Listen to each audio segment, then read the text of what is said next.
प्यारे भक्तों, आप सभी को जय श्री कृष्णा। प्यारे भक्तों, आप सभी को यह हमारा प्रयास अगर अच्छा लग रहा है तो कृपया चैनल को सब्सक्राइब, वीडियो को लाइक और कमेंट करें। कमेंट में लिखें जय श्री कृष्ण।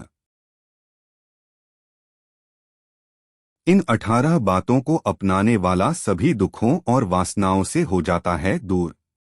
जुआ, मदिरापान, परस्त्रीगमन, अनैतिक संबंध, हिंसा, असत्य, मद, आसक्ति और निर्दयता, इन सब में कलियुग का वास है। भगवद गीता में भगवान श्री कृष्ण ने न केवल ज्ञान की बातें बताई हैं, बल्कि जीवन जीने की कलाओं के बारे में भी बताया है। भगवान श्री कृष्ण ने अर्जुन को जो गीता का उपदेश दिया है, वह हर मनुष्य के लिए प्रेरणास्रोत साबित हो सकता है।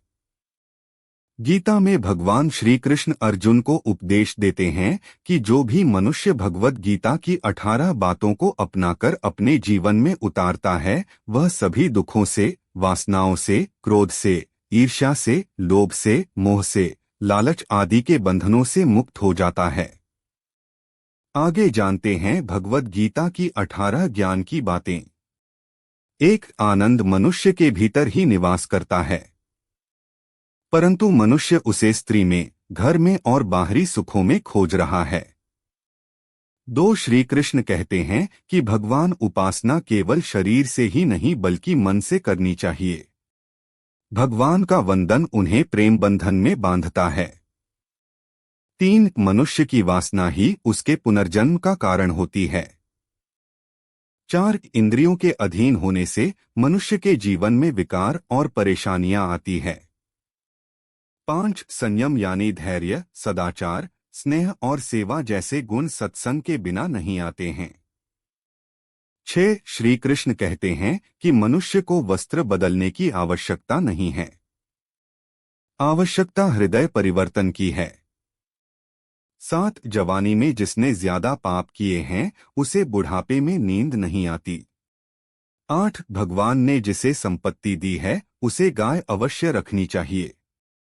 9, जुआ, मदिरापान, परस्त्रीगमन, अनैतिक संबंध, हिंसा, असत्य, मद, आसक्ति और निर्दयता, इन सब में कलियुग का वास है। 10, अधिकारी शिष्य को सद्गुरु, अच्छा गुरु अवश्य मिलता है। 11, श्री कृष्ण कहते हैं कि मनुष्य को अपने मन को बार बार समझाना चाहिए कि ईश्वर के सिवाय उसका कोई नहीं है। साथ ही यह विचार करना चाहिए कि उसका कोई नहीं है, साथ ही वह किसी का नहीं है। 12, भोग में क्षणिक, क्षण भर के लिए सुख है, साथ ही त्याग में स्थायी आनंद है।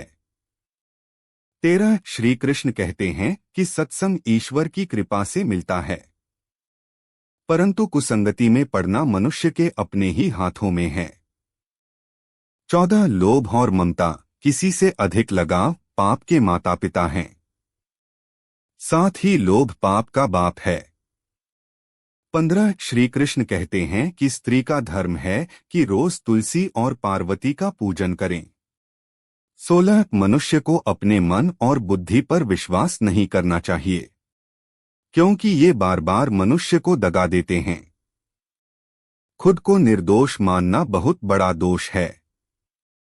17, यदि पति पत्नी को पवित्र जीवन बिताएं तो भगवान पुत्र के रूप में उनके घर आने की इच्छा रखते हैं।